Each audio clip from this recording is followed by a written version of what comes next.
A gente está falando aqui de uma série que chama, alguém sabe aí o nome da série? O Fim é um Novo Começo. O Fim é um Novo Começo é uma série específica tratando do livro de Apocalipse. E eu não sei quanto a vocês, mas eu acho Apocalipse o livro mais instigante da Bíblia.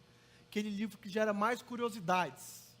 Por quê? Porque fala de futuro, fala do juízo final, fala da guerra entre o bem e o mal, da batalha final, fala da besta, da marca da besta, aquele negócio que toda vez a gente fica querendo entender e cada vez surge uma teoria diferente. E o Apocalipse, ele trata de tudo isso.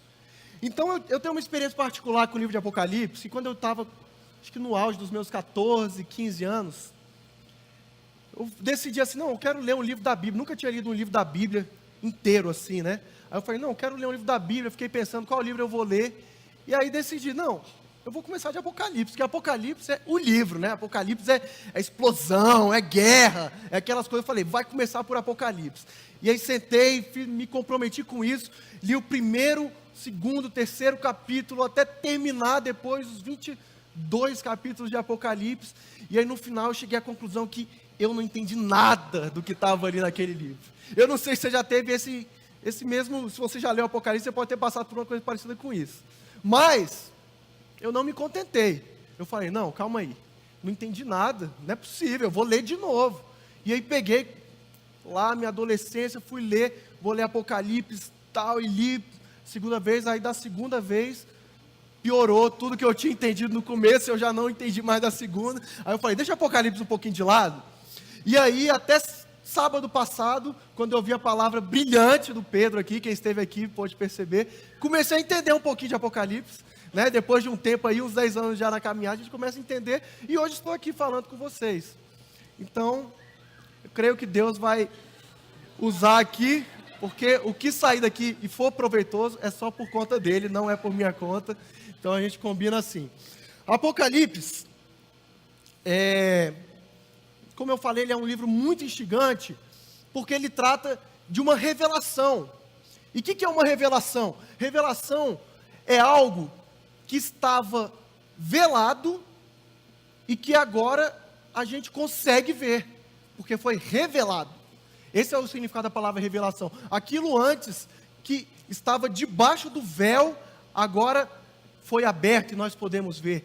Essa é a definição de Apocalipse. O livro de Apocalipse, lá no primeiro capítulo, como a gente viu aqui sábado passado, eu estou trazendo um pouco aqui vocês para o sábado passado, dando um previously aí para vocês, quem perdeu, tá? Um flashback.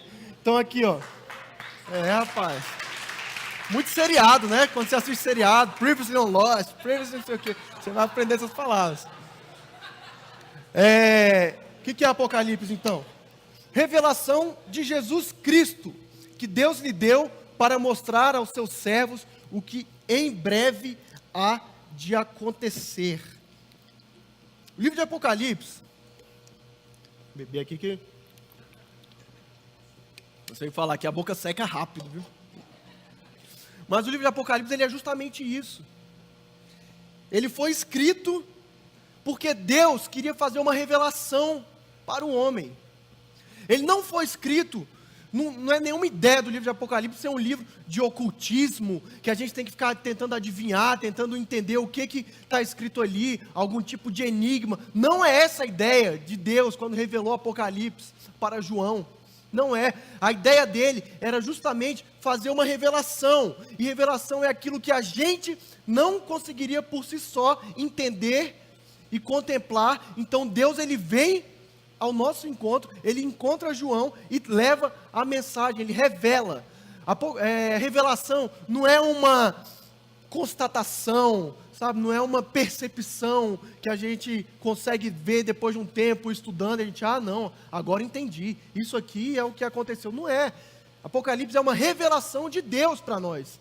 E o meu desejo ao longo dessa palavra e ao longo dessa série é que você entenda o que é que Deus queria revelar para nós e por que Ele queria revelar. O que Ele queria revelar e por que Ele queria revelar aquilo que Ele revelou a João. E a primeira pergunta a gente respondeu no sábado passado. O que ele queria revelar? Quando Deus ele vem e faz a revelação para João, ele está querendo revelar Jesus. A gente fica procurando muitas coisas, mas ele está simplesmente querendo revelar Jesus. Jesus em toda a sua glória. Porque a gente já tinha revelado o Jesus lá do começo do Novo Testamento, que vem completamente despojado de glória, nasce em meio aos animais, ele dorme no prato de comida dos animais, e aquele era o Jesus que a gente conhecia. Mas agora, na revelação feita no Apocalipse, Deus vem apresentar Jesus, não aquele despojado de glória, mas o Jesus glorioso, cheio da sua glória, cheio do seu poder, e cuidando dos seus, cuidando do seu povo. Essa é a revelação, isso é o que ele queria revelar para nós. E agora, por que ele queria revelar isso para nós? E nisso aqui, eu vou voltar também um pouquinho no contexto que foi escrito isso aqui. O Pedro falou isso aqui um pouco sábado passado, mas o povo cristão, ali pelo ano de 95 depois de Cristo, o povo cristão estava sendo perseguido pesadamente. Uma perseguição que nunca tinha acontecido antes daquela maneira tão forte. O imperador romano daquela época, Roma dominava ali o povo de Israel, os judeus, e o imperador daquela época chamava Domiciano, e é um imperador que nunca teve, talvez, um imperador tão duro. A história nos conta isso. E ele não aceitava nenhuma adoração que não fosse voltada para Roma e para ele próprio. Então o que aconteceu? Os cristãos que não se curvavam diante dele e que não negavam a sua fé, eles começaram a ser perseguidos e mortos das maneiras mais cruéis que você pode imaginar. A história diz que esse Domiciano, esse imperador da época, a mulher dele, ela tinha se tornado cristã, tinha se tornado seguidora de Jesus. E sabe o que ele fez? Ele mandou matar a própria mulher. Então imagina o que ele fazia com os demais cristãos. Tem histórias que esses cristãos, eles chegavam a ser literalmente comidos vivos. Eles eram jogados naquelas arenas, igual daqueles filmes do Gladiador, eles eram jogados naquelas arenas ali, e no meio de toda aquela plateia assistindo, com vários leões, e eles eram devorados vivos ali, justamente e somente porque professavam uma fé em Jesus. Então, o povo, imagina a situação daquele povo, daquela igreja da época, sendo perseguida ferozmente pelo Império Romano. O Império Romano parecia indestrutível e mais forte do que nunca, e já tem 70 anos que Jesus morreu, então já passou um tempo considerável aí, e eles ouviram, algum tempo atrás, eles ouviram Jesus, eles viram Jesus fazendo milagres. Essa igreja que hoje está sendo perseguida, eles viram Jesus ressuscitando mortos, eles viram Jesus multiplicando o pão e o peixe, eles viram Jesus vir aqui e declarar: eu sou o rei de um reino que não tem fim. Mas eles começam a sofrer tanta perseguição, que de repente chega um momento que eles começam a abandonar a fé.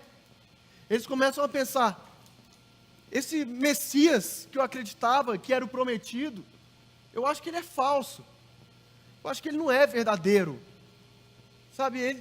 Porque olha só, tanta coisa acontecendo na minha vida, tanta perseguição, tanta opressão, será que realmente eu dediquei minha vida ao Deus verdadeiro, ao Deus que é soberano, que é poderoso sobre todas as coisas? E eles começam a entrar nesse conflito. E nesse momento, Deus ele vem e faz a revelação a João. Nessa circunstância, ele faz a revelação para João. E o que a revelação, resumindo, o que essa revelação, o que o livro de Apocalipse diz, o que o livro comunica para nós que estamos lendo e para o povo daquela época? Esse livro é a revelação de Deus, de Jesus Cristo, na sua grandeza e no seu poder. E ele vem e fala: João, o meu povo está começando a se desesperar, mas eu estou aqui, João, eu sou Deus, eu estou vivo, eu não morri. O que vocês viram? Aquele Jesus ressurreto, que ressuscitou do meio dos mortos. Eu estou aqui ao lado do Pai em glória, em poder. O controle está nas minhas mãos. O controle não está nas mãos do Império Romano. O controle é meu. Eu sou o Senhor de um reino que não tem fim. O meu povo não estava errado. Vai, diga isso. Leve essa revelação para o povo, para eles entenderem. E aí João recebe essa revelação. E eu fiquei pensando sobre isso, né, que é engraçado, se não fosse cômico, mas essa desconfiança do povo em Deus perdura desde lá do Velho Testamento até essa fase agora que a gente está lendo aqui. Quantas vezes o povo já não desconfiou de Deus? Você vai ver a história de Moisés, você vai ver a história de outros profetas, que o povo se desvia dos caminhos de Deus e começa a desconfiar. Será que esse mesmo é o Deus que nós devemos crer? E aí aqui de novo, mais uma vez, o povo começa a fraquejar. E aí mais uma vez Deus tem que mandar uma revelação. Deus tem que mostrar que Ele é poderoso. E engraçado também que isso não acontece só lá no Velho Testamento, e não acontece só aqui nesse momento, mas isso acontece na nossa vida. Eu não sei se acontece na sua, mas na minha já aconteceu algumas vezes. De você começar a desconfiar, porque às vezes as coisas não estão da maneira como a gente sonhou, da maneira como a gente planejou, e a gente começa a desconfiar de Deus, desconfiar dos planos dEle para a nossa vida, desconfiar se Ele realmente é Deus e tem o controle sobre todas as coisas. Porque às vezes você olha a sua realidade, e você está vendo seus pais passando por um divórcio. Às vezes você passou por um divórcio e viu todo o seu sonho de criança desmoronar. E aí você começa a duvidar de Deus, duvidar dos planos que Ele tem para a sua vida. Às vezes você estuda e não consegue alcançar o seu objetivo. Às vezes você não tem o reconhecimento que você se acha merecedor, que você acha que as pessoas não me reconhecem. Eu faço tanta coisa na igreja, eu faço tanta coisa pela minha família, e eu só recebo críticas. E a gente começa a desconfiar de Deus, e às vezes essas coisas, quando não sai como a gente planejou, começam a desvirtuar o nosso caminho. A gente começa a pegar um outro caminho, e a gente deixa Deus de lado. Mas Deus, quando Ele fez a revelação em Apocalipse, Ele fez justamente não para dizer apenas para João que Ele estava no controle de tudo. Ele faz isso para dizer para cada um de nós. Ele faz isso para dizer: Luísa, eu estou no controle. Calma. Bianca, eu estou no controle. Silas, Tiago, eu estou no controle. O meu reino é um reino que não tem fim e ninguém pode deter. Entenda que a sua vida está comigo. Eu estou à frente. Não importa as circunstâncias. E por que Ele quer revelar isso para nós? Para que nós possamos entender e para que nós possamos lembrar que nossas provações são infinitamente menores do futuro que nos espera. É para isso, é isso que Ele veio fazer, é por isso que Ele decidiu se revelar. Uma das cenas assim de Apocalipse que deixa bem claro que o plano que Deus tem para a sua vida não é um plano de derrota. Tem um nome, um capítulo assim que trata exatamente de um tema que é a batalha final. E é sobre esse tema que eu queria debruçar um pouco com vocês nessa noite. A batalha final, também conhecido como a guerra entre o bem e o mal. E antes da gente começar, é importante que você entenda o seguinte: e relembre que desde quando Deus criou o mundo, existe uma guerra entre o mal tentando atrapalhar os planos do bem. Existe isso. E qual que é o objetivo do mal, da escuridão, das trevas? É desvirtuar o seu caminho. Porque o plano de Deus, Jesus veio aqui na terra para quê? Para resgatar as pessoas, a criação do mundo. E desde quando o homem pecou, o homem falhou, Deus ele está num processo de resgatar pessoas, trazer pessoas para perto dele. E a função do mal é exatamente não deixar que você seja resgatado por Deus. Então, por isso, essa guerra é travada desde lá do começo dos tempos. E aqui no final, a gente está em Apocalipse. Apocalipse trata dos últimos acontecimentos também. A gente vai ter a última batalha, a batalha final, aquela que começou desde lá da criação do mundo. Aqui é onde ela se encerra, é onde ela acaba. E aí eu queria trazer aqui os personagens principais que fazem parte dessa batalha final. A gente pode ver aqui. Tem o time do mal e o time do bem. O time do mal, coloquei aqui como a trindade do mal. Alguns teólogos dizem que é a trindade do mal. Ela é composta por 3 personagens. Primeiro, a besta. A besta, ela é narrada no livro de Apocalipse, ali no capítulo 13, como um monstro que sai da água. Porque essa aqui tem a besta da água, tem a besta que sai do mar, tem a besta que sai da terra. Tá? Então, essa daqui é a besta que sai do mar. A besta que sai da terra também é conhecida como falso profeta, que eu vou chamar aqui da bestinha. Por quê?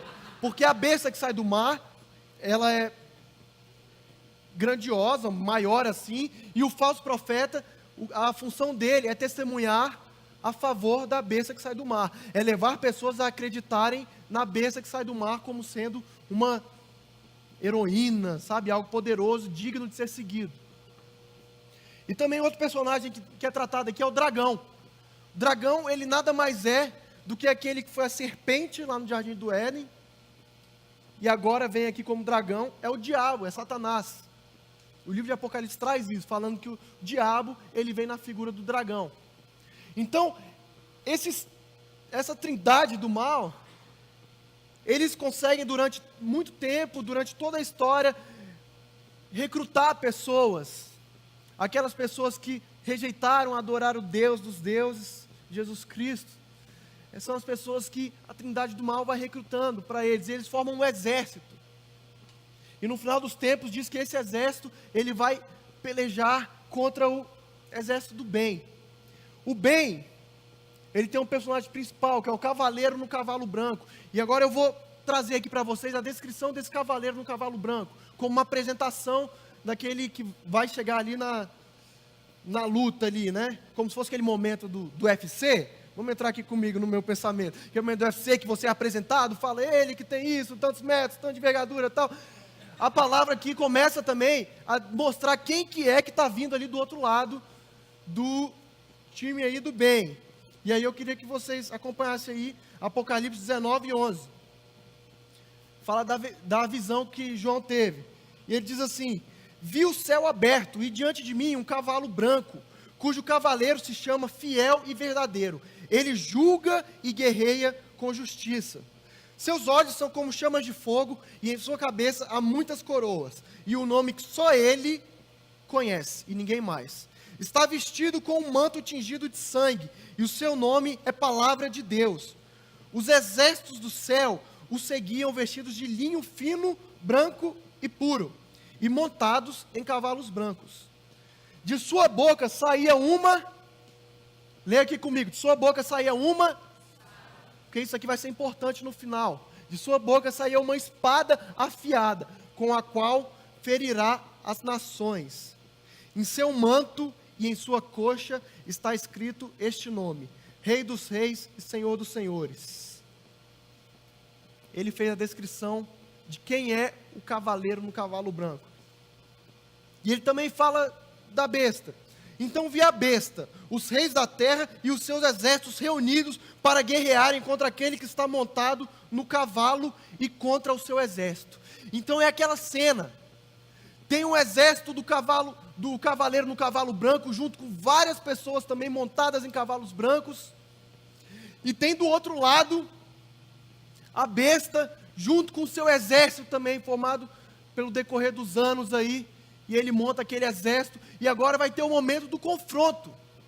Agora vai ter o momento da guerra.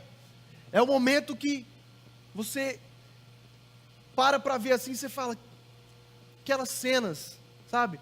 Game of Thrones, Troia, esses filmes, Coração Valente, é exatamente isso. Um exército de um lado, outro exército do outro. Eles vão chegar agora e vão se degladiar. quem será que vai sair vencedor? Quem será que vai vencer essa batalha? E aí, nesse momento, a gente vai acompanhando aqui, Apocalipse 19 e 20 diz, mas, depois que ele faz a descrição da besta, do exército da besta, diz, mas, e aí você quer saber qual que é o desfecho dessa história, dessa batalha, dessa guerra? Vou falar para vocês.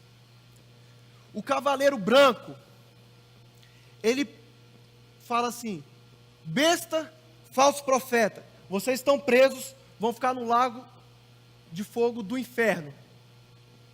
Exército que está aqui, ele pega a espada, corta a cabeça de todo mundo e acabou. Acabou a batalha.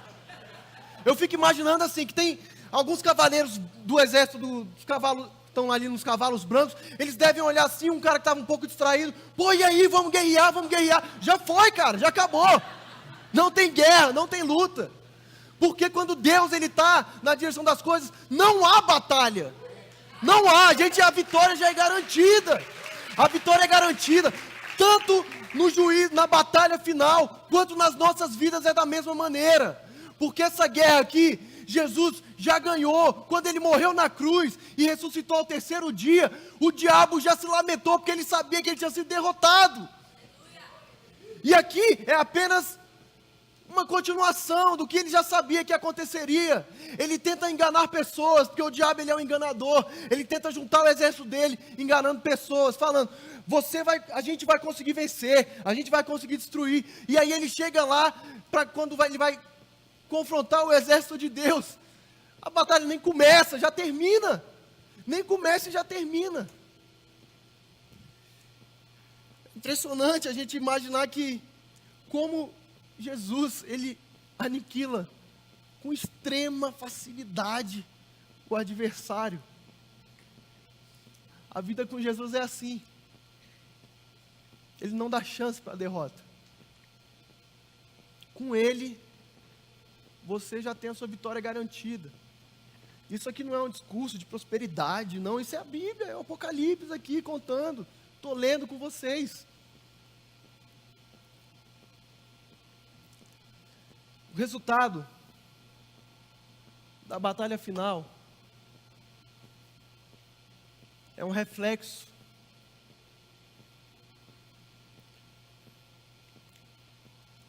foi mal, pode passar um pouquinho, porque essa parte eu já contei. Já contei, não vou ler aqui não.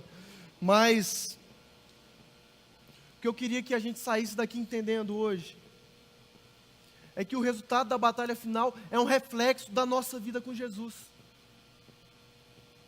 O resultado da batalha final não é algo que vai acontecer lá no futuro e vai ficar por lá. Não, isso aqui já acontece no nosso dia a dia. É o resultado da nossa vida com Jesus. E se a gente decide viver sem Jesus, também é o resultado, você já sabe o que vai acontecer. Qual é o lado que você quer estar nessa história? Se você está com Ele, se você tem a marca dEle na sua testa, a sua vitória está garantida. E às vezes você ouve tudo isso, toda essa história e você pode ficar pensando assim, Mateus, eu estou enfrentando uma batalha, estou enfrentando uma realidade muito dura, você não tem ideia do que eu estou passando. E essa palavra, por mais que seja bonita, não tem se aplicado na minha vida. Eu não consigo me sentir vencedor olhando para a realidade que eu tenho passado. E às vezes esse pode ser o seu argumento. Às vezes você pode ter chegado aqui dessa maneira.